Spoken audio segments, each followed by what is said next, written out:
साथियों, आप सभी का इस प्लेटफॉर्म पर स्वागत है।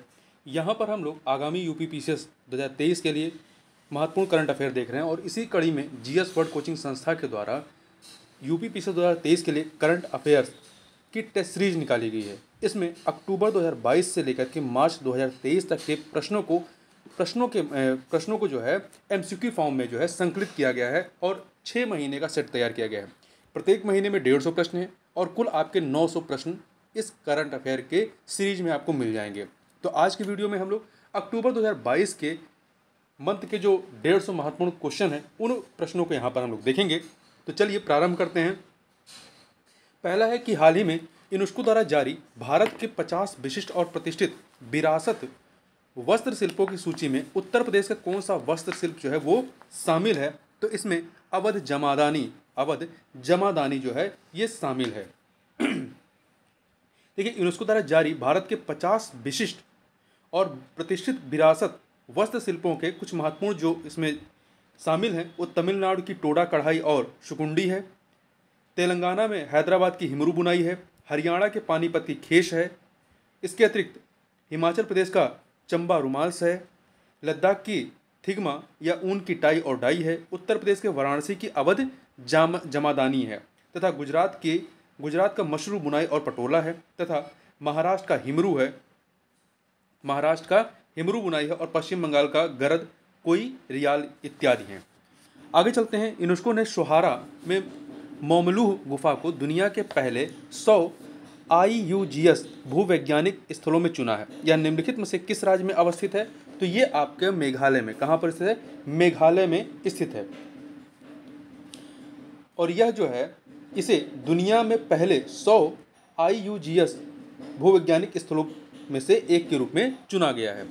अगला है, हाल ही में रॉयल एस्ट्रोनॉमिकल सोसाइटी में प्रकाशित एक शोध के अनुसार निष्क्रिय चरणों के दौरान चुंबकीय गतिविधियां क्या हो जाती हैं? तो चुंबकीय गतिविधियां बंद नहीं होती हैं। इसमें बताया गया है कि पिछली धारणाओं के विपरीत सूर्य की चुंबकीय गतिविधि निष्क्रिय चरणों के दौरान बंद नहीं होती है। आगे बढ़ते हैं। अंतर्राष्ट्रीय वृद्धजन दिवस कब मनाया जाता है? तो ये आपका अंतर्राष्ट्रीय वृद्धजन दिवस 1 अक्टूबर को कब मनाया जाता है? 1 अक्टूबर को मनाया जाता है। अगला है, निम्नलिखित में से कौन विश्व जनसंख्या संभावनाएं 2022 रिपोर्ट जारी करता है? तो इसको UNDESA, इसके द्वारा, इसका पूरा नाम क्या है? UN department of economic and social affairs. ठीक है, UNDESA का पूरा नाम है UN department of economic and social affairs. Hindi में कहेंगे तो संयुक्त राष्ट्र आर्थिक एवं सामाजिक मामले विभाग के द्वारा इसको जारी किया जाता है और यह 1951 से 1951 से प्रत्येक 2 वर्ष पर एक बार जारी किया जाता है। हाल ही में सुर्खियों में रहा ग्राफ्टिंग निम्नलिखित में से किससे संबंधित है? तो ग्राफ्टिंग जो है आपका ये प्राचीन पेड़ों को पुनर्जीवित करने से संबंधित है। ठीक है, आगे बात करते हैं। हाल ही में किस देश द्वारा भारतीय पेट्रोकेमिकल कंपनी के खिलाफ प्रतिबंध लगाया गया है? तो अमेरिका के द्वारा लगाया गया। किसके द्वारा? अमेरिकी विभाग द्वारा ईरानी पेट्रोलियम उत्पादों को बेचने की आरोपी कई संस्थाओं के साथ साथ मुंबई स्थित एक भारतीय पेट्रोकेमिकल कंपनी के खिलाफ प्रतिबंधों की घोषणा की गई है। क्वेश्चन नंबर 8 देखते हैं। हाल ही में भारतीय आयुर्विज्ञान अनुसंधान परिषद द्वारा केंद्र सरकार की राष्ट्रीय कोविड-19 नैदानिक रजिस्ट्री जारी की गई है। इसके अनुसार किस रोग से पीड़ित कोविड रोगियों की मृत्यु दर अधिक थी? तो इसके अनुसार जो है जिनको क्रोनिक किडनी और लीवर की बीमारी थी, घातक ट्यूमर की स्थिति थी, तपेदिक थी, ये सभी लोग जो हैं इनकी मृत्यु ज़्यादा हुई है। ऐसे कोविड पेशेंटों की मृत्यु ज़्यादा हुई है। आगे चलते हैं। सुर्खियों में रहा कॉर्ड टोकनाइजेशन के संदर्भ में निम्नलिखित कथनों पर विचार कीजिए। 2 कथन दिए गए हैं। पहला है, कार्ड टोकनाइजेशन का तात्पर्य एक वास्तविक कार्ड के संवेदनशील विवरण को एक यूनिक कोड वाले टोकन में परिवर्तित करना है। यह कथन सही है। दूसरा, कार्ड टोकनाइजेशन एक कार्ड एवं टोकन अनुरोधकर्ता और डिवाइस का अनोखा संयोजन होता है। ये दो के दोनों कथन यहाँ पर सही है, सी ऑप्शन। हाल ही में कैटफिश की एक नई प्रजाति पंगेशियस इकारिया की खोज निम्नलिखित में से किस नदी में की गई है? तो इसकी खोज जो है कावेरी नदी में, मेंटूर बांध के पास कावेरी नदी में कैटफिश की एक नई प्रजाति खोज की गई है और भारतीय कृषि अनुसंधान परिषद ने प्रजातियों की खोज के बाद खाद्य प्रजातियों का नाम पंगेशियस इकेरिया रखा है। आगे बात करते हैं। अक्टूबर 2022 में गृह मंत्रालय ने किस राज्य के कुछ हिस्सों में सशस्त्र बल विशेष अधिकार अधिनियम armed force special power act 1958, जिसे शॉर्ट में अप्शा कहते हैं, को 6 महीने के लिए बढ़ा दिया है। तो ये बढ़ाया गया है आपका कहाँ पे, नागालैंड और अरुणाचल प्रदेश में, नागालैंड और अरुणाचल प्रदेश दोनों जगह पे बढ़ा दिया गया है। तो इसलिए डी ऑप्शन हो जाएगा। हाल ही में सुर्खियों में रही नॉर्ड स्ट्रीम पाइपलाइन निम्नलिखित में से किसको जोड़ती है, तो ये रूस को यूरोप से जोड़ने का कार्य करती है। एक ये पेट्रोलियम पाइपलाइन है जो कि रूस को यूरोप से जोड़ती है। आगे बात करते हैं क्वेश्चन नंबर 13, भारतीय भाषा समिति का गठन किस मंत्रालय के द्वारा किया गया, तो भारतीय भाषा समिति का गठन शिक्षा मंत्रालय के द्वारा किया गया है। भारतीय भाषाओं के प्रचार प्रसार के लिए किया गया है। इस समिति का उद्देश्य राष्ट्रीय शिक्षा नीति 2020 के तहत निर्धारित भारतीय भाषाओं के विकास के लिए कार्य योजना तैयार करना है। स्वच्छ सर्वेक्षण ग्रामीण 2022 पुरस्कार किस राज्य को मिला है, तो ये पुरस्कार जो है तेलंगाना को मिला है। बड़े राज्यों की श्रेणी के तहत तेलंगाना ने स्वच्छ सर्वेक्षण ग्रामीण 2022 के तहत पहला पुरस्कार जीता है। दूसरे स्थान पर हरियाणा है, तीसरे पे तमिलनाडु है। आगे चलते हैं, स्वच्छ सर्वेक्षण पुरस्कार स्वतंत्रता @75 स्वच्छ सर्वेक्षण 2022 के भाग के रूप में किसे प्रदान किया गया है, तो यह किसके द्वारा प्रदान किया गया है, तो राष्ट्रपति के द्वारा। किसके द्वारा, राष्ट्रपति के द्वारा प्रदान किया गया है। तो तिरुपति को, जो तिरुपति है, इसको सफाई मित्र सुरक्षा श्रेणी में सर्वश्रेष्ठ शहर का पुरस्कार दिया गया है, और हरिद्वार को सर्वश्रेष्ठ गंगा शहर का पुरस्कार दिया गया, तथा कर्नाटक के शिवमोगा को फास्ट मूवर सिटी के रूप का अवार्ड दिया गया है। आगे बात करते हैं युवा 2.0, युवा लेखकों को परामर्श देने वाली प्रधानमंत्री योजना, इस शॉर्ट में युवा कहते हैं, युवा 2.0 की शुरुआत किसने की है, तो इसकी शुरुआत शिक्षा मंत्रालय के द्वारा की गई है। शिक्षा मंत्रालय द्वारा इस योजना का उद्देश्य देश में पढ़ने लिखने एवं पुस्तक संस्कृति को बढ़ावा देने और वैश्विक स्तर पर भारत एवं भारतीय लेखन को प्रस्तुत करने के उद्देश्य युवा एवं नवोदित लेखकों 30 वर्ष से कम आयु को प्रशिक्षित करना है, इसका उद्देश्य। आगे बढ़ते हैं, हाल ही में किस कन्वेंशन में दीर्घ स्थायी कार्बनिक प्रदूषकों परसिस्टेंट ऑर्गेनिक पोल्यूटेंट POP पर समीक्षा समिति की 18वीं बैठक संपन्न हुई है, तो किस कन्वेंशन में हुई है, तो स्टॉकहोम कन्वेंशन में, ठीक है। देखिए, स्थायी कार्बनिक प्रदूषकों पर स्टॉकहोम कन्वेंशन मानव स्वास्थ्य और पर्यावरण को POS अर्थात दीर्घ स्थायी कार्बनिक प्रदूषकों से बचाने के लिए एक वैश्विक संधि है। अगला है, शोधकर्ताओं की एक टीम ने आर्कटिक महासागर के पश्चिमी क्षेत्र के बदलते रासायनिक गुणधर्मों का पता लगाया है। इनके अनुसार निम्नलिखित में से कौन सा कथन जो है वो सत्य है, तो यहाँ पे देखिए कितने कथन है, यहाँ पे आपके 2 कथन है, बताना है इनमें से कौन सा कथन सत्य है। तो पहला है, समुद्री जल सामान्य रूप से क्षारीय होता है, जिसका pH मान लगभग 8.1 होता है, 7 से ऊपर क्षारीय हो जाता है, 7 से नीचे आपका अम्लीय होता है। दूसरा, इस क्षेत्र के सागर में अन्य जगहों के सागरों की तुलना में अम्लता का, एसिडिटी का स्तर 3 से 4 गुना तेजी से बढ़ रहा है, ठीक है। तो ये कथन आपका दोनों के दोनों कथन यहाँ पर सही हैं, तो आपका C ऑप्शन जो है वो सही हो जाएगा। आगे बढ़ते हैं, हाल ही में किसके द्वारा कामकाजी आबादी में मानसिक स्वास्थ्य संबंधी चिंताओं को दूर करने के लिए ठोस कार्रवाई करने का आह्वान किया है, किसके द्वारा किया गया है, तो WHO और अंतर्राष्ट्रीय श्रम संगठन ने, WHO और अंतर्राष्ट्रीय श्रम संगठन दोनों ने मिलकर के। निम्नलिखित में से किसे 2022 का चिकित्सा के क्षेत्र में नोबेल पुरस्कार दिया गया है, तो किसे दिया गया है, तो स्वंते पाबो को दिया गया है, ठीक है। स्वीडन के अनुवांशिकविद और जर्मनी के लिपजिंग स्थित Max Planck Institute for Evolutionary Anthropology के निदेशक स्वंते पाबो को दिया गया है। देखिए, अमेरिकी वैज्ञानिक डेविड जूलियस और अर्दमे पटापाउटियन ने प्रतिष्ठित 2021 का चिकित्सा का नोबेल पुरस्कार पाया था। तो चूंकि यहाँ 22 का पूछा, तो 22 का आप ध्यान रखिएगा। देखिए, ये जो दोनों लोग हैं, इन दोनों को 2021 का मिला था, जबकि स्वंते पाबो को 2022 का। अक्टूबर से सितंबर 2021-22 भारतीय चीनी क्षेत्र के लिए एक वाटरशेड सीजन साबित हुआ है। अक्टूबर सितंबर 2021-22 भारतीय चीनी क्षेत्र के लिए एक वाटरशेड सीजन साबित हुआ है। इस संदर्भ में निम्नलिखित में से कौन सा कथन सत्य है, तो आप यहाँ देखिए, पहला, भारत दुनिया का सबसे बड़ा चीनी उत्पादक और उपभोक्ता है, सही है। भारत दुनिया का दूसरा सबसे बड़ा चीनी निर्यातक के रूप में उभरा है, सही है। दूसरा, चीनी उद्योग को विनियमित करने के लिए सी रंगराजन समिति 2012 की ने चीनी के निर्यात और आयात पर मात्रात्मक नियंत्रण को समाप्त करने सहित कई सुधारों की सिफारिश की थी, ये भी सही है। सी, दक्षिण भारत में उष्णकटिबंधीय जलवायु के कारण इसमें उत्तर भारत की तुलना में प्रति इकाई क्षेत्र में अधिक उपज देने वाले सुक्रोज की मात्रा अधिक होती है। ये भी सही है। तो यहाँ पे सब के सब जो है वो सही है, उपयुक्त सभी। आगे चलते हैं। हाल ही में किसने तेजी से बढ़ती ऊर्जा और खाद्य कीमतों तथा बढ़ती ब्याज दरों की वजह से आयात मांग में कमी आने और यूक्रेन में युद्ध की स्थिति और अधिक बिगड़ने पर वैश्विक व्यापार में संभावित संकुचन की चेतावनी देते हुए अगले साल वैश्विक व्यापार वृद्धि में मंदी का अनुमान लगाया है? तो किसने लगाया है? विश्व व्यापार संगठन ने, WTO ने। क्वेश्चन नंबर 23 देखते हैं। रसायन विज्ञान में 2022 का नोबेल पुरस्कार किसे प्रदान किया गया है?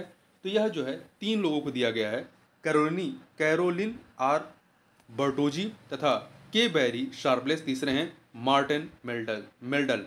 इन तीनों को संयुक्त रूप से दिया गया है। ठीक है, तो देखिए इसमें जो 2 लोग हैं आपके,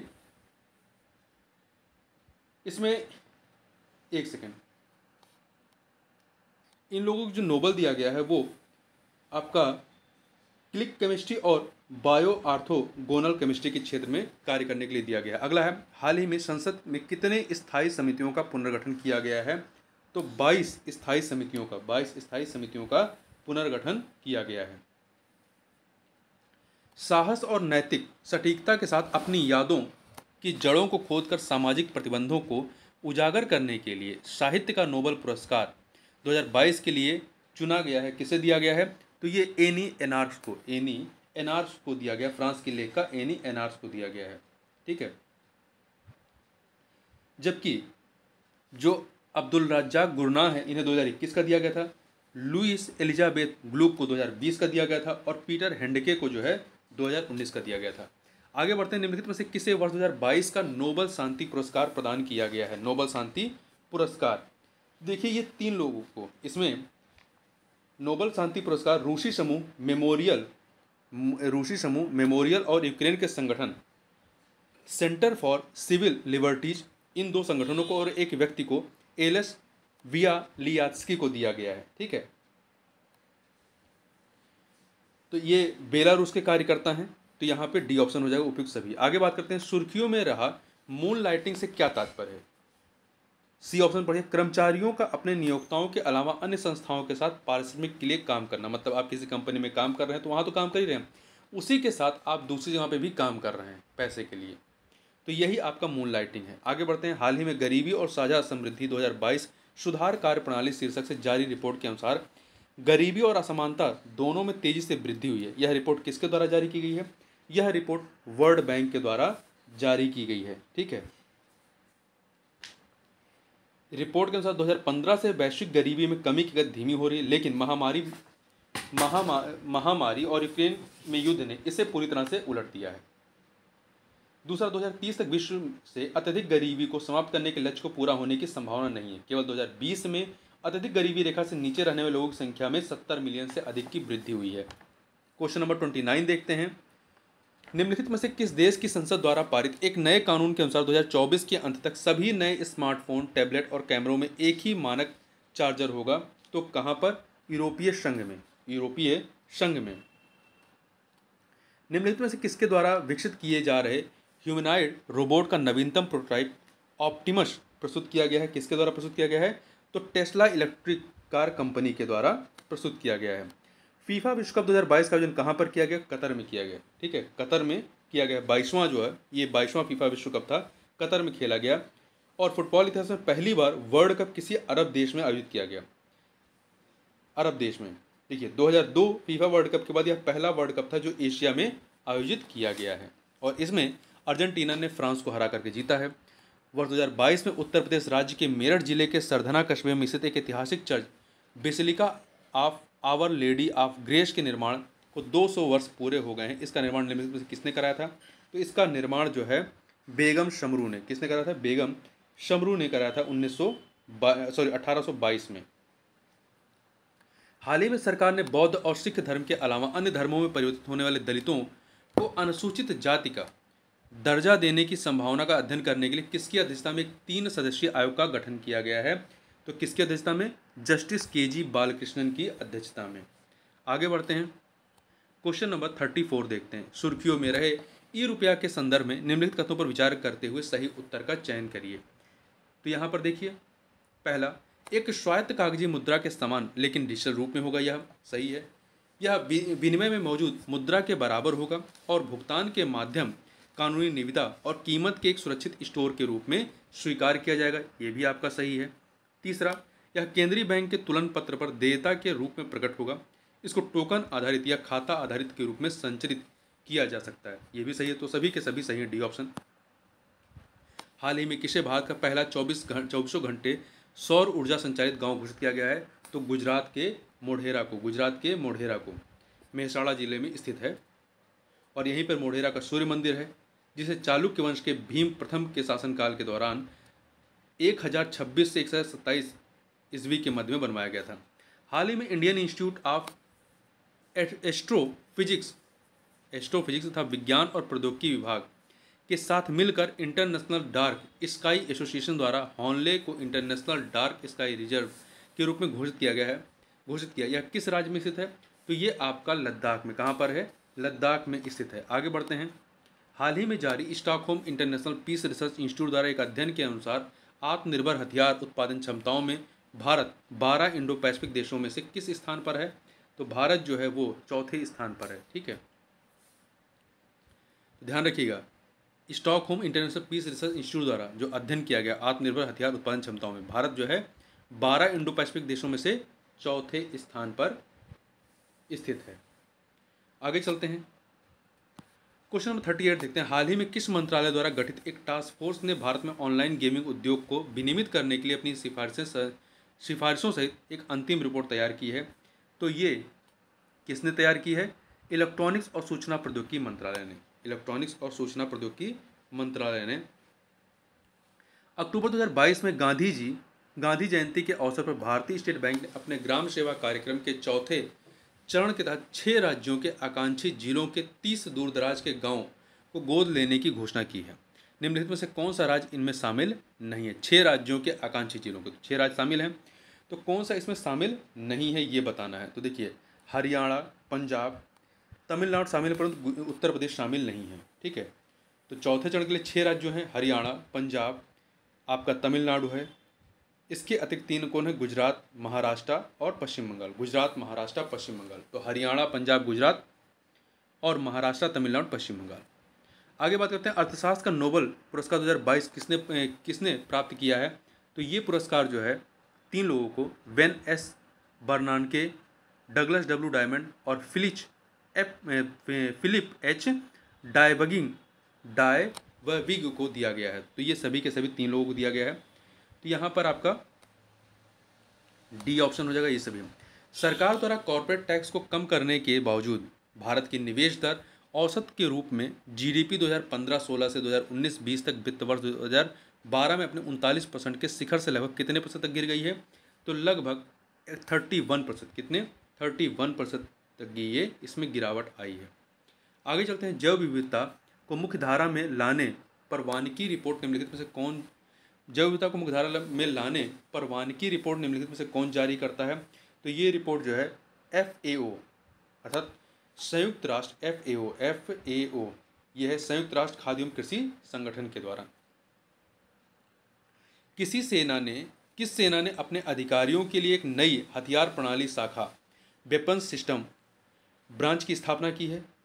तो भारतीय वायुसेना ने। आगे बढ़ते हैं, क्वेश्चन नंबर 44 देखते हैं। हाल ही में संविधान के 73वें संशोधन को 30 साल पूरे हो चुके हैं। 73वें संशोधन जो पंचायती राज व्यवस्था संबंधित है, इस संशोधन के माध्यम से निम्नलिखित में से किस त्रिस्तरीय पंचायत राज व्यवस्था की परिकल्पना नहीं की गई इसमें? तो इसमें आप देखिए, ग्राम की, मध्यवर्ती, जिला स्तर की गई थी। ठीक है, तो ग्राम, मध्यवर्ती और जिला स्तर त्रिस्तरीय पंचायत राज व्यवस्था की परिकल्पना की गई थी। तो डी वाला सही नहीं है। हाल ही में चंद्रयान 2 द्वारा चंद्रमा की सतह पर किस पदार्थ की मात्रा का मापन किया गया है? तो सोडियम के वैश्विक वितरण का मानचित्रण किया गया है। भारत में हर साल किस दिन को बौद्ध धर्मांतरण दिवस के रूप में मनाया जाता है? बौद्ध धर्मांतरण दिवस के रूप में तो दशहरा को बौद्ध धर्मांतरण दिवस के उपलक्ष्य में अशोक विजयादशमी के रूप में मनाया जाता है। हाल ही में केंद्र सरकार ने बेटी बचाओ बेटी पढ़ाओ योजना में लड़कियों को कौशल युक्त बनाने को निम्नलिखित में से किसे शामिल करने की घोषणा की है? तो गैर पारंपरिक आजीविका, लड़कियों को कौशलिक बनाने को निम्नलिखित में से किसे शामिल करने की घोषणा की है? तो गैर पारंपरिक आजीविका को शामिल किया गया है। ठीक है, तो यहाँ पे बी ऑप्शन हो जाएगा। आगे चलते हैं 48 number, Times Higher Education ranking 2023 में विभिन्न संस्थानों में सर्वोच्च स्थान किसने हासिल किया है? तो ये स्थान ये भारतीय रैंक उसमें कहा जाए तो भारतीय विज्ञान संस्थान बेंगलुरु ने। देखिए, भारतीय विज्ञान संस्थान बेंगलुरु ने टाइम्स हायर एजुकेशन रैंकिंग 2023 में भारतीय संस्थानों में, यहाँ भारतीय संस्थानों की बात कर रहे हैं, भारतीय संस्थानों में सर्वोच्च स्थान प्राप्त कर रखा है। और रैंकिंग के अनुसार ऑक्सफोर्ड विश्वविद्यालय यूनाइटेड किंगडम का जो है दुनिया का शीर्ष विश्वविद्यालय है। तो यदि आप पूरे वर्ल्ड में देखेंगे तो ऑक्सफोर्ड विश्वविद्यालय हो जाएगा, परंतु भारत के संदर्भ में भारतीय विज्ञान संस्थान बेंगलुरु हो जाएगा। दूसरे नंबर पे वर्ल्ड में जो है आपका, पहले पे ऑक्सफोर्ड है, दूसरे पे हार्वर्ड है यूएसए का, तीसरे पे कैम्ब्रिज है। इस चीज़ को याद रखिएगा। सुर्खियों में रहा कॉलेजियम प्रणाली क्या है? तो ये जो है आपका न्यायाधीशों की नियुक्ति और स्थानांतरण संबंधी एक पद्धति है। क्वेश्चन नंबर 50 देखते हैं, निम्नलिखित में से कौन 2022 में राष्ट्रपति द्वारा राज्यसभा के लिए मनोनीत 4 सदस्यों में शामिल नहीं हैं? तो इसमें देखिए, पीटी उषा खेल से, इलैया राजा संगीत, वीरेंद्र हेगड़े जो हैं ये सामाजिक कार्य, और केवी विजेंद्र प्रसाद फिल्म निर्देशक, ये 4 लोग शामिल हैं। इसमें सचिन तेंदुलकर शामिल नहीं है। समृद्धि 2022-23 योजना निम्नलिखित में से किससे संबंधित है? तो ये जो है आपका संपत्ति कर छूट से संबंधित है। दिल्ली के उपराज्यपाल विनय कुमार सक्सेना द्वारा शुरू की गई समृद्धि 2022-23 योजना दिल्ली नगर निगम की एक जनहितैषी पहल है, जो निवासियों को एक बड़ी राहत प्रदान करेगी और संपत्ति के मालिकों को लंबित विवादों और संबंधित उत्पीड़न से छुटकारा पाने में मदद होगी। आगे बात करते हैं, हाल ही प्रधानमंत्री आवास योजना शहरी के तहत सर्वश्रेष्ठ प्रदर्शन करने वाला राज्य कौन सा है? तो यह है आपका उत्तर प्रदेश। ठीक है, उत्तर प्रदेश है। भगवान शिव की दुनिया की सबसे ऊंची प्रतिमा का हाल ही में अनावरण किया गया। इसकी ऊंचाई कितनी है? तो इसकी ऊंचाई की बात करें तो 359 मीटर, 369 मीटर है, 369 फिट है, मीटर नहीं है, 369 फिट है। B option. विश्व की सबसे ऊंची प्रतिमा का नाम विश्वास स्वरूपम रखा गया और कहाँ पे है ये? राजस्थान के राजसमंद जिले के नाथद्वारा में बनाई गई है। हाल ही में जम्मू कश्मीर में जलवायु परिवर्तन पर अंतर्राष्ट्रीय सम्मेलन का आयोजन निम्नलिखित में से किसके द्वारा किया गया है? तो इसका आयोजन जो है महिमा रिसर्च फाउंडेशन, समाज कल्याण विभाग, शेर कश्मीर कृषि विज्ञान और प्रौद्योगिकी विश्वविद्यालय जम्मू कश्मीर, इन सभी के द्वारा मिल करके किया गया है। हाल ही में वन्यजीव बोर्ड ने दुर्गावती टाइगर रिजर्व को नए टाइगर रिजर्व के रूप में मंजूरी दी है। किस राज्य में स्थित है? तो दुर्गावती टाइगर रिजर्व आपका कहाँ पर है? मध्य प्रदेश में। मध्य प्रदेश के नरसिंहपुर, दमोह और सागर जिलों में फैला है। आगे चलते हैं, क्वेश्चन नंबर 56 देखते हैं। स्वदेश दर्शन योजना 2.0 के संदर्भ में निम्नलिखित कथनों पर विचार कीजिए। निम्नलिखित कथनों पर, यहाँ पर 3 कथन है। इस योजना, बताना इनमें से कौन सा असत्य है। इस योजना की शुरुआत संस्कृत मंत्रालय ने की थी, तो ये कथन आपका जो है वो सही नहीं है। ठीक है, क्योंकि इस योजना को जो है शुरुआत संस्कृत मंत्रालय ने बल्कि पर्यटन मंत्रालय ने की थी। कि शुरुआत जो है पर्यटन मंत्रालय, पहला वाला कथन आपका सही नहीं है। दूसरा, इस योजना का उद्देश्य पर्यटन के गंतव्य को पूरी क्षमता के साथ साकार कर आत्मनिर्भर भारत के लक्ष्य को प्राप्त करना, ये कथन सही है। तीसरा, स्वदेश दर्शन योजना के अंतर्गत सार्वजनिक वित्त पोषण हेतु परियोजना घटकों के लिए 100% केंद्र सरकार द्वारा वित्त पोषण किया जाता है, ये भी सही है। तो यहाँ पर दूसरा और तीसरा सही है। असत्य कौन सा है? पहला वाला, डी ऑप्शन। 23 जनवरी को नेताजी के किस जयंती के अवसर पर मैं भी सुभाष अभियान की शुरुआत की गई? तो कौन सी जयंती इनकी मनाई गई है? एक सेकेंड, 125वीं जयंती पर। ठीक है, गौरतलब है कि सुभाष चंद्र बोस का जन्म 23 जनवरी 1897 को उड़ीसा के कटक में हुआ था। आगे बढ़ते हैं, वर्ष 2022 में अयोध्या दीपोत्सव में कितने दिए जलाकर के विश्व रिकॉर्ड बनाया गया? तो ये कितने दिए जलाए गए थे? प्रधानमंत्री की उपस्थिति में 10 लाख, ये जो दियो संख्या है 15 लाख, करीब 15,76,000 दिए, तो लगभग 15,000 हुए। प्रधानमंत्री मोदी ने 2 अक्टूबर को निम्नलिखित में से किसके बीच वंदे भारत एक्सप्रेस 2 अक्टूबर को वंदे भारत एक्सप्रेस के नए और उन्नत संस्करण वंदे भारत 2.0 का शुभारंभ किया? तो किसके मध्य में किया है?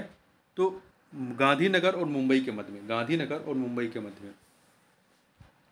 चुनाव आयोग ने किसके सहयोग से 1 साल का मतदाता जागरूकता कार्यक्रम मतदाता जंक्शन शुरू किया है? तो ये शुरू किया गया है किसके? ऑल इंडिया रेडियो के सहयोग से, ऑल इंडिया रेडियो के सहयोग से। क्वेश्चन नंबर 61 देखते हैं। 61, हाल ही में किस राज्य ने ऑनलाइन जुए पर प्रतिबंध और ऑनलाइन गेम के नियमन आदेश 2022 को मंजूरी प्रदान की है? तो ये मंजूरी प्रदान की है तमिलनाडु ने। किसने? तमिलनाडु ने।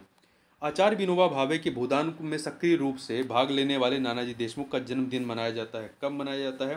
तो इनका जन्मदिन 11 अक्टूबर को मनाया जाता है। तो ये 11 अक्टूबर 1916 को महाराष्ट्र के हिंगोली जिले में इनका जन्म हुआ था। इन्होंने चित्रकूट ग्रामोदय विश्वविद्यालय की स्थापना की थी। भारत का पहला ग्रामीण विश्वविद्यालय था। आगे चलते हैं। केंद्रीय गृह मंत्री ने समाजवादी प्रतिरूप लोकनायक जयप्रकाश नारायण की 120वीं जयंती के अवसर पर किस राज्य में उनकी जन्मभूमि सिताब दियारा में उनकी 15 फुट की प्रतिमा का अनावरण किया है? तो कहाँ पर किया है? बिहार में। ठीक है, सिताब दियारा में उनकी 15 फुट की प्रतिमा का अनावरण किया है। 1934 में कांग्रेस सोशलिस्ट पार्टी के संस्थापक थे ये, और इन्होंने इंदिरा गांधी के शासनकाल में 1975 में राष्ट्रीय आपातकाल के दौरान संपूर्ण क्रांति आंदोलन का नेतृत्व किया था। उन्होंने सोशलिस्ट पार्टी का गठन किया था, जिसका 1952 में प्रजा सोशलिस्ट पार्टी बनाने के लिए जेबी कृपलानी की किसान मजदूर प्रजा पार्टी में विलय कर दिया गया। देश की पहली पूरी तरह से डिजिटल साक्षरता वाला पंचायत कौन सा बना है? तो ये है आपका केरल राज्य का पुलमपारा ग्राम पंचायत देश का पूर्ण डिजिटल साक्षरता वाला ग्राम पंचायत बन गया है। आंध्र और तमिलनाडु को जोड़ने वाली केबल स्टे कम सस्पेंशन ब्रिज के निर्माण को मंजूरी किस नदी पर दी गई है? कृष्णा नदी पर। किस पे है? कृष्णा नदी पे, बी ऑप्शन। एशिया के सबसे बड़े संपीड़ित बायोगैस संयंत्र का उद्घाटन कहाँ पर किया गया? तो इसका उद्घाटन पंजाब में, ठीक है, पंजाब में किया गया श्री हरदीप एस पुरी के द्वारा, पंजाब के संगरूर में। दिए जलाओ पटाखे नहीं अभियान किस राज्य सरकार ने प्रदूषण मुक्त दिवाली के लिए शुरू किया था? तो ये दिल्ली सरकार की है, दिल्ली सरकार के द्वारा शुरू किया गया था। हाल ही में किस समुद्री तट को ब्लू फ्लैग प्रदान किया गया है? तो मिनिकाय थुंडी तट और कदमत तट को, दोनों को। अब कितने हो गए? कुल 12 हो गए हैं। वित्तीय अपराधों में शामिल साइबर अपराधों के विरुद्ध ऑपरेशन चक्र किसके द्वारा शुरू किया गया है? तो ऑपरेशन चक्र जो है आपका सीबीआई के द्वारा चालू किया गया है। अगला है, पहली बार न्यूयॉर्क के बाहर आयोजित आतंकवाद विरोधी समिति 2022 की बैठक हाल ही में कहाँ पर संपन्न हुई? तो ये आपका मुंबई में, ठीक है, मुंबई में संपन्न हुई। इसकी अध्यक्षता रुचिरा कंबोज ने किया। हाल ही में the global forest sector outlook 2050 report किसके द्वारा जारी किया गया है? तो इसको जो है FAO के द्वारा जारी किया गया है। आगे बढ़ते हैं। एजुकेशन 4.0 इंडिया रिपोर्ट किसके द्वारा जारी किया गया है? तो यह रिपोर्ट जो है आपकी WEF, यूनिसेफ, युवा, इन सभी के द्वारा जारी किया गया है मिल करके, सही, ठीक है। तो इसमें वर्ल्ड इकोनॉमिक फोरम, संयुक्त राष्ट्र बाल शिक्षा कोष, यूनिसेफ और युवा के सहयोग से जारी किया गया है। किस कंपनी ने हाल ही में भारत में अपना पहला ग्रीन डेटा सेंटर लॉन्च किया है? तो फ़ोन पे ने जो है अपना पहला ग्रीन डेटा सेंटर लॉन्च करने की घोषणा की है। क्वेश्चन नंबर 74 देखते हैं। क्वेश्चन नंबर 74, हाल ही में गिनीज बुक ऑफ रिकॉर्ड्स ने सप्ताह का सबसे खराब दिन किसे घोषित किया है? तो सबसे खराब दिन जो है सोमवार को घोषित किया है। हाल ही में भारत की मेजबानी में किस शहर में इंटरपोल की 90वीं महासभा आयोजित की गई? तो ये नई दिल्ली में 18 से 21 अक्टूबर 2023 तक। एक सेकंड, नहीं 23 नहीं, 18 से 21 अक्टूबर 2022 तक। भारत के मेजबानी में किस देश में, तो ये नई दिल्ली हो गया। अगला है, भारत ने किस देश को हरा करके क्रिकेट महिला एशिया कप 2022 जीता है? तो ये किसको हरा करके जीता है? इन्होंने इंग्लैंड को हरा करके, ठीक है। इसका आयोजन कतर में हुआ था। पहले इसकी मेजबानी चीन को करनी थी। नहीं, एक सेकंड, 76 ना, एक सेकंड, गड़बड़ हो गया। 76 क्वेश्चन है कि भारत ने किस देश को हराकर क्रिकेट महिला एशिया कप 2022 जीता है। तो भारत ने जो है वो श्रीलंका को हराया। फाइनल में भारत और श्रीलंका का मैच हुआ, इसमें भारत ने श्रीलंका को हराया। और भारतीय महिला टीम ने एशिया कप के इतिहास में 7वीं बार यह खिताब जीता है। वर्ष 2023 में एशियन कप फुटबॉल टूर्नामेंट की मेजबानी कौन सा देश करेगा, कौन सा देश करेगा? तो ये कतर करेगा, कतर के द्वारा किया जाएगा। पहले इसकी मेजबानी चीन को करनी थी, लेकिन कोविड-19 का हवाला देकर के उसने अपनी मेजबानी वापस ले ली। इसके अलावा 2027 के लिए भारत और सऊदी अरब को शॉर्टलिस्ट किया गया है एशियन कप फुटबॉल टूर्नामेंट के लिए। हाल ही में किस पूर्व भारतीय राष्ट्रपति को 2022 का प्रतिष्ठित अणुव्रत पुरस्कार प्रदान करने की घोषणा की गई है? तो ये घोषणा की गई है APJ अब्दुल कलाम की जो कृति रही है उसे 2022 का।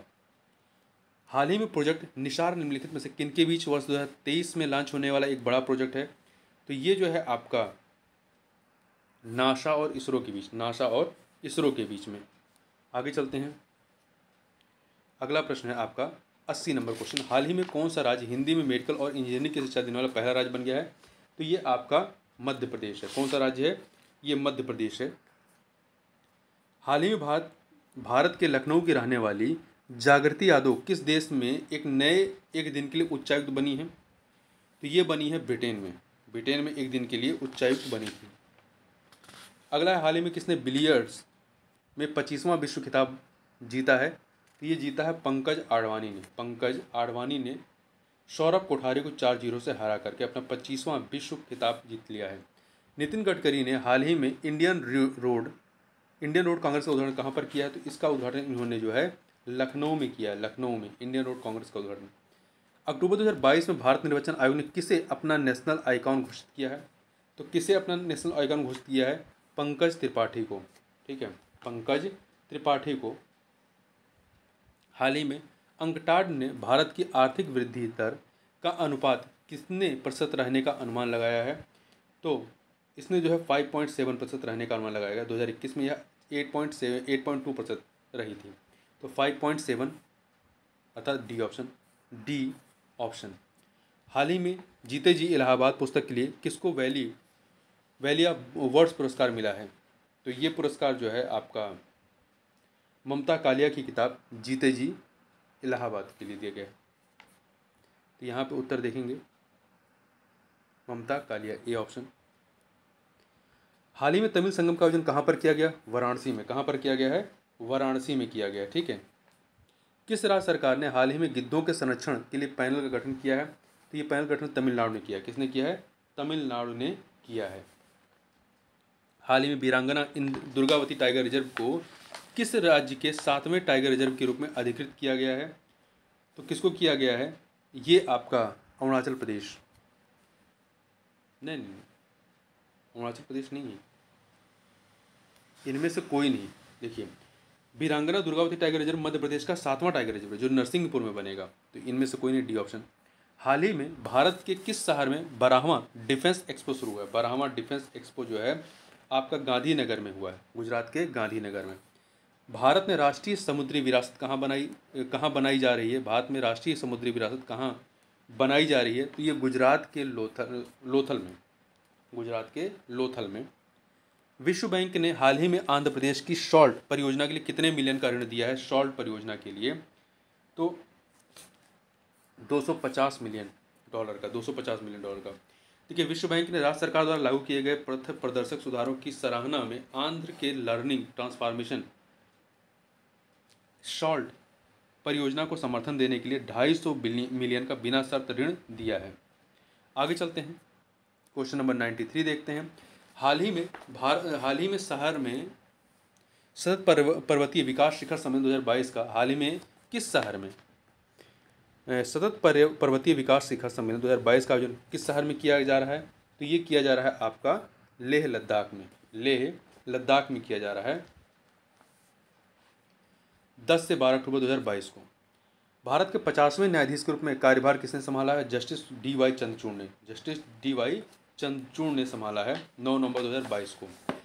शहीद सैनिक कल्याण कोष के लिए निम्नलिखित में से कौन सी वेबसाइट लॉन्च की गई है? तो इसके लिए जो है आपकी माँ भारती के सपूत नाम से लॉन्च की गई है। आगे चलते हैं।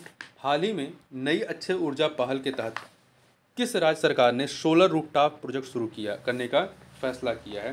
तो ये फैसला जो है आपका उत्तर प्रदेश के द्वारा किया गया है। उत्तर प्रदेश राज्य में सरकारी और अर्ध सरकारी भवनों और कार्यालयों पर अब सौर ऊर्जा प्रणाली विकसित की जाएगी। यह उत्तर प्रदेश सरकार के नई अक्षय ऊर्जा पहल के तहत किया जाएगा। हाल ही में यूनिसेफ की रिपोर्ट के अनुसार यदि लड़कियों को शिक्षा प्रदान की जाए तो बाल विवाह का प्रतिशत कितना कम हो सकता है? तो बाल विवाह का प्रतिशत जो है वो आपका 80% तक कम हो सकता है। C option. हाल ही में उत्तर प्रदेश में बाघ संरक्षण को बढ़ावा देने के लिए मंत्रिमंडल ने कहाँ पर बाघ अभ्यारण्य बनाने की मंजूरी दी है?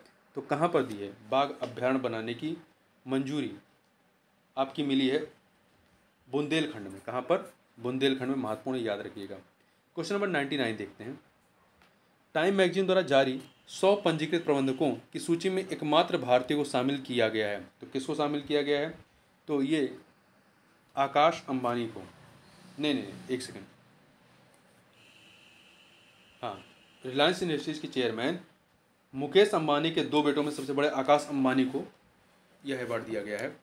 अगला है, केंद्रीय गृह मंत्री ने हाल ही में केंद्र सरकार द्वारा जारी दिशा निर्देशों के अनुसार शमन गतिविधियों को जारी करने के लिए वर्ष 2021-22 के लिए किस राज्य को राज्य आपदा शमन कोष SDMF के केंद्रीय हिस्से के रूप में 48,800 करोड़ रुपए जारी करने को मंजूरी दी है? तो उपरोक्त तीनों राज्यों में उत्तर प्रदेश, पंजाब, गोवा। उत्तर प्रदेश, पंजाब और गोवा। ग्लोबल हंगर इंडेक्स 2022 में भारत का क्या स्थान है? तो 107वां स्थान है। 107वां स्थान है, ठीक है। इससे पहले 2021 में 101वां स्थान था। 121 देशों में 107वां और पहले जो था 101वां स्थान था। आगे बढ़ते हैं। अक्टूबर 2022 में भारतीय मूल के ऋषि सुनक यूनाइटेड किंगडम्स के नए प्रधानमंत्री बने हैं। इनसे पहले यूनाइटेड किंगडम के प्रधानमंत्री कौन था या थी? तो ये थी लिज ट्रंस थी। आगे बात करते हैं। हाल ही में केंद्रीय वन और पर्यावरण मंत्रालय ने उत्तर प्रदेश में तराई हाथी रिजर्व बनाए जाने की मंजूरी दी है। कितने क्षेत्रफल में विकसित किया जाएगा? तो इसको जो है लगभग 3049 वर्ग किलोमीटर में विकसित किया जाएगा। अगला है, IMF और विश्व बैंक की 2022 की वार्षिक बैठक का आयोजन। IMF और विश्व बैंक की 2022 की वार्षिक बैठक का आयोजन कहाँ किया गया? तो ये USA संयुक्त राज्य अमेरिका के वाशिंगटन DC में 10 से 16 अक्टूबर 2022 को। अंकटाड द्वारा जारी व्यापार और विकास रिपोर्ट 2022 में विश्व की अर्थव्यवस्था कितने प्रतिशत से बढ़ेगी? तो 2.6% से बढ़ेगी। नीति आयोग और टाइफेक द्वारा जारी एक रिपोर्ट के अनुसार किस वर्ष तक भारतीय बाजारों में 100% इलेक्ट्रिक दोपहिया वाहन होंगे? किस साल तक होंगे? तो ये 2026 से 27 तक। D option. आगे बात करते हैं। अंकटाड द्वारा जारी विश्व निवेश रिपोर्ट के अनुसार प्रत्यक्ष विदेशी निवेश प्राप्तकर्ताओं में भारत का स्थान क्या है? तो इसमें भारत का स्थान 5वां है। प्रत्यक्ष विदेश जो है प्राप्तकर्ताओं में भारत का स्थान 7वां है। इसमें भारत का शीर्ष FDI प्राप्तकर्ता देश कौन सा है? अमेरिका। आगे बात करते हैं। भविष्य 9.0 के संदर्भ में निम्नलिखित कथनों पर विचार कीजिए। 3 कथन दिए गए हैं। 3 कथन बताना है कौन सा सत्य नहीं है, जो गलत है। पहला, केंद्र सरकार द्वारा प्रारंभ यह एक इंटीग्रेटेड पेंशनर्स पोर्टल है। सही है, भविष्य 9.0। दूसरा, इसका विकास जो है वो भारतीय स्टेट बैंक के सहयोग से किया गया है। सही है। भारतीय रिजर्व बैंक देश का पहला पेंशन संवितरक बैंक है। तो ये कथन आपका सही नहीं है। देखिए, इसमें बताना है कौन सा कथन सत्य नहीं है। कौन सा कथन सत्य नहीं है, ये बताना है। तो देखिए, इसमें जो तीसरा है, भारतीय रिजर्व बैंक देश का पहला पेंशन संवितरक बैंक है, ये सही है। पहला, इसमें जो है, एक सेकेंड, इस प्रश्न को थोड़ा दोबारा देखते हैं। भविष्य 9.0 के संदर्भ में निम्नलिखित कथनों पर विचार कीजिए। 3 कथन है। केंद्र सरकार द्वारा प्रारंभ यह एक इंटीग्रेटेड पेंशनर्स पोर्टल है। सही है। इसका विकास भारतीय स्टेट बैंक के सहयोग से किया गया, ये भी सही है। भारतीय रिजर्व बैंक देश का पहला पेंशन संवितरण बैंक है, नहीं। SBI state bank of India जो है वो देश का पहला पेंशन संवितरण बैंक है। तो पहला सही, दूसरा सही, तीसरा गलत है। तो गलत कौन सा है? ये ऑप्शन केवल 3। हाल ही में इराक के बाद भारत का दूसरा सबसे बड़ा तेल आपूर्तिकर्ता देश कौन बना है? इराक के बाद, तो इराक के बाद दूसरा जो बना है वो रूस बना है। ठीक है। दुनिया का तीसरा सबसे बड़ा तेल आयातक देश कौन सा है? तो अमेरिका और चीन के बाद दुनिया का तीसरा सबसे बड़ा तेल आयातक देश आपका भारत बना है। ठीक है। पहले पे अमेरिका है, दूसरे पे चीन है, तीसरे पे भारत है। भारत की शिक्षित महिलाओं की कार्यबल में भागीदारी को बढ़ाने के उद्देश्य से हाउस वर्क परियोजना किस बैंक ने शुरू की है? तो यह परियोजना जो है एक्सिस बैंक के द्वारा प्रारंभ की गई है। आरबीआई ने भारतीय राष्ट्रीय भुगतान निगम के सहयोग से डिजिटल भुगतान हेतु लॉन्च किया गया। किसको लॉन्च किया गया है? तो यह किसके सहयोग से? तो यूपीआई 123 पे और डिजी साथी इन दोनों के सहयोग से लॉन्च किया गया है। ठीक है। तो ए और बी अर्थात डी ऑप्शन। भारत के आयात निर्यात बैंक और श्रीलंका सरकार ने कितने मिलियन डॉलर के ऋण समझौते पर हस्ताक्षर किए हैं? तो ये कुल 500 मिलियन डॉलर के ऋण समझौते पर हस्ताक्षर किए गए हैं। अगला प्रश्न है, भारतीय वायुसेना द्वारा हाल ही में विकसित किए गए हल्के लड़ाकू विमान का क्या नाम है, जिसके पहले बैच को वायुसेना में शामिल किया गया है? तो इसका नाम है प्रचंड। क्या नाम है? प्रचंड नाम है। इन स्वदेशी निर्मित लाइट कॉम्बैक्ट हेलीकॉप्टर का नाम प्रचंड रखा गया है। द्रौपदी मुर्मू द्वारा आईआईटी गुवाहाटी में किस सुपर कंप्यूटर का उद्घाटन किया गया है? तो आईआईटी गुवाहाटी में किसका उद्घाटन किया गया है? परम कामरूप का। आगे बात करते हैं, इसरो ने अपना पहला कमर्शियल मिशन कहां से लॉन्च किया है? तो इसको सतीश धवन अंतरिक्ष केंद्र श्रीहरिकोटा से लॉन्च किया गया है। इस लॉन्च व्हीकल मार्क 3 इसे जो है लॉन्च व्हीकल मार्क 3 से लॉन्च किया गया है। तो इसका पूरा नाम क्या है? लॉन्च व्हीकल मार्क 3 M2 से लॉन्च किया गया। इस मिशन के तहत 36 सैटेलाइट को उनकी ऑर्बिट में भेजा गया है और वनवेव लिमिटेड के 36 सैटेलाइट्स को इस मिशन के तहत स्पेस में भेजा गया है। वनवेव 588 सैटेलाइट का एक लो अर्थ ऑर्बिट तारामंडल स्थापित कर रहा है। आगे चलते हैं, 117 नंबर क्वेश्चन, देश में फुटबॉल खेल को बढ़ावा देने के उद्देश्य से भारत ने किसके साथ फुटबॉल फॉर स्कूल ये नाम याद रखिएगा, पहल के लिए समझौता ज्ञापन पर हस्ताक्षर किया है? किसके साथ किया है? तो फीफा के साथ किया गया है। हाल ही में एलन मस्क ने किस सोशल मीडिया कंपनी का टेक ओवर किया है? तो इन्होंने ट्विटर का माइक्रो ब्लॉगिंग साइट ट्विटर को 44 बिलियन डॉलर में खरीदा है। हाल ही में केंद्रीय गृह मंत्री ने किस राज्य में ऑर्बिटल रेल कॉरिडोर परियोजना की आधारशिला रखी है? तो कहाँ पर रखी है? हरियाणा में। ठीक है, हरियाणा में आपकी ऑर्बिटल रेल कॉरिडोर परियोजना की आधारशिला रखी गई है। इसके अलावा गृह मंत्री ने 3 अन्य परियोजनाओं का भी उदाहरण किया, जिसमें सोनीपत में रेल कोच रिफर्बिशिंग फैक्ट्री शामिल है। आगे बात करते हैं, हाल ही में भारत और फ्रांस की वायुसेना जोधपुर वायु सेना बेस पर किस द्विपक्षीय अभ्यास में भाग ले रही है?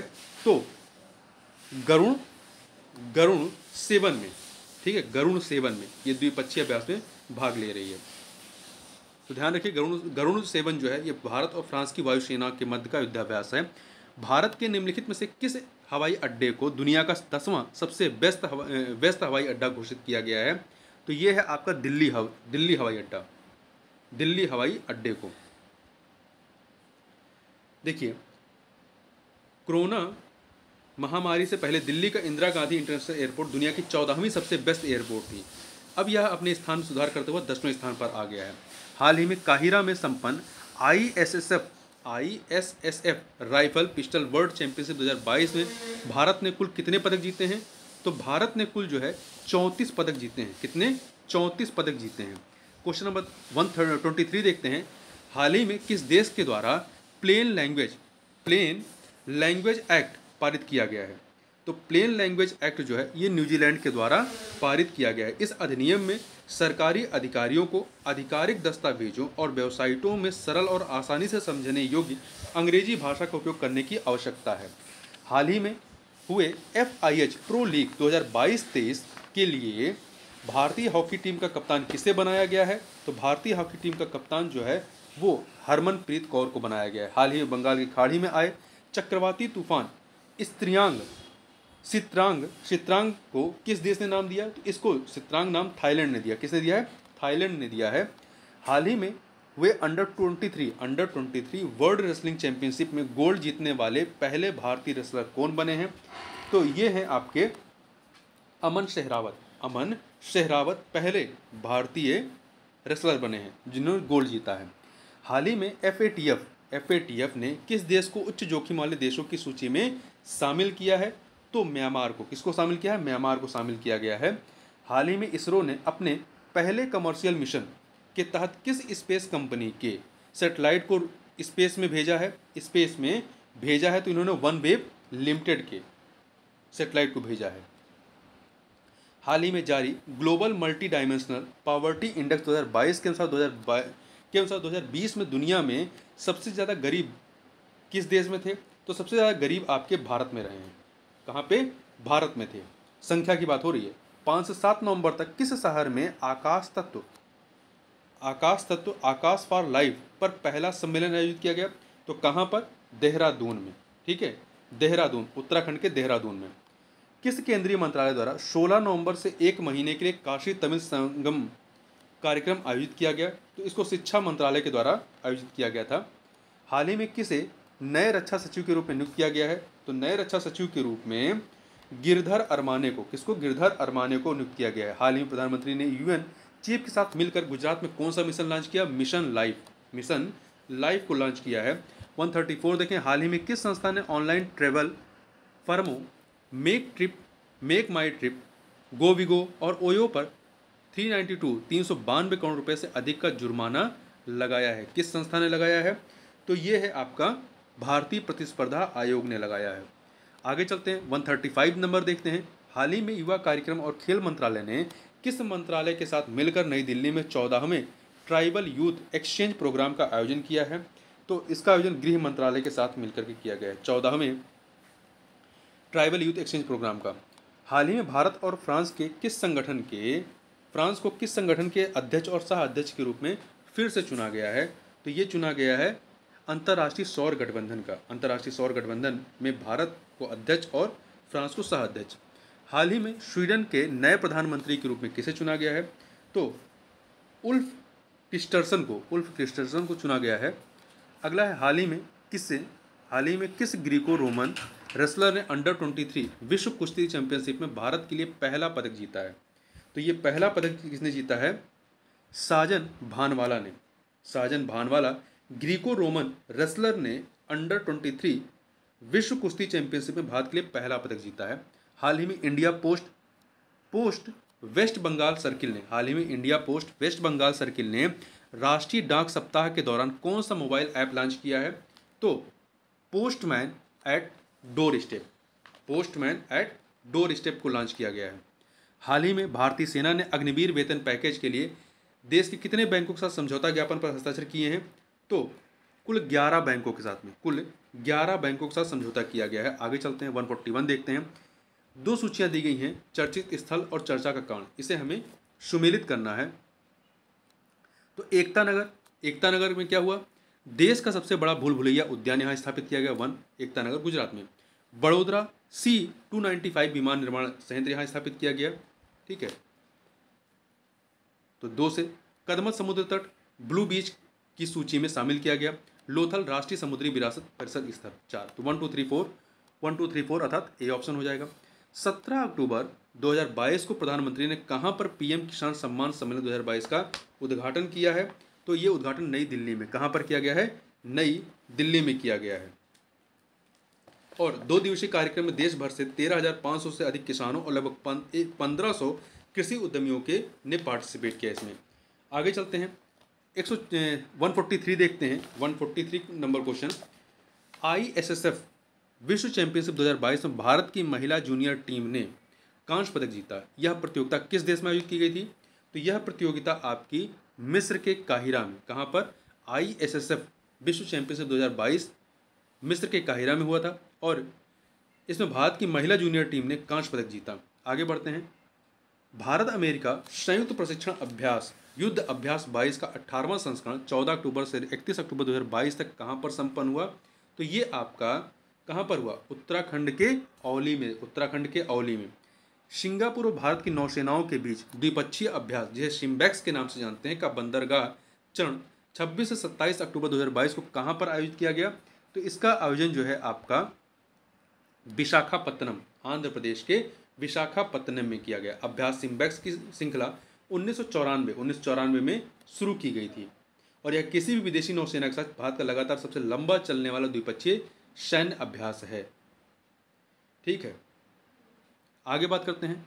निम्नलिखित में से किसने नई दिल्ली में राष्ट्रीय युद्ध स्मारक परिसर में 14 अक्टूबर 2022 को आयोजित एक समारोह में सशस्त्र सेना युद्ध हताहत कल्याण कोष में आम नागरिकों के योगदान के लिए मां भारती के सपूत वेबसाइट को लॉन्च किया है? तो किसने किया है? राजनाथ सिंह, रक्षा मंत्री राजनाथ सिंह ने लॉन्च किया है। फुटबॉल फॉर स्कूल कार्यक्रम, फुटबॉल फॉर स्कूल कार्यक्रम पहल किस संस्था द्वारा शुरू किया गया है?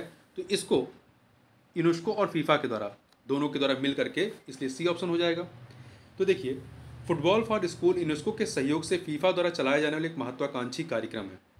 यूनेस्को के सहयोग से फीफा के द्वारा चलाया जाने वाला, जिसका उद्देश्य लगभग 700 मिलियन बच्चों की शिक्षा, विकास और सशक्तिकरण में योगदान करना है। आगे बात करते हैं। 27 अक्टूबर 2022 में भारत स्वीडन नवाचार दिवस 2022 का आयोजन कहाँ पर किया गया? तो इसका आयोजन स्वीडन में 9वें वार्षिक भारत स्वीडन नवाचार दिवस का संस्करण 27 अक्टूबर को इस स्वीडन के स्टॉकहोम में आयोजित किया गया। इसे स्वीडन और लताविया में भारतीय दूतावास के सहयोग से इंडिया अनलिमिटेड द्वारा आयोजित किया गया था।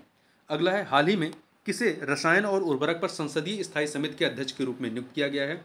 तो शशि थरूर को संसदीय स्थायी समिति के अध्यक्ष, रसायन और उर्वरक पर संसदीय स्थायी समिति के अध्यक्ष के रूप में नियुक्त किया गया है। 150 नंबर क्वेश्चन। अक्टूबर 2022 में प्रधानमंत्री ने प्रधानमंत्री किसान सम्मान निधि के तहत 16,000 करोड़ रुपए की कौन सी किस्त जारी की है? तो 12वीं किस्त जारी की थी अक्टूबर 2022 में। तो इस प्रकार से इस वीडियो में बस इतना ही। मिलते हैं नेक्स्ट वीडियो में, तब तक के लिए बहुत बहुत धन्यवाद।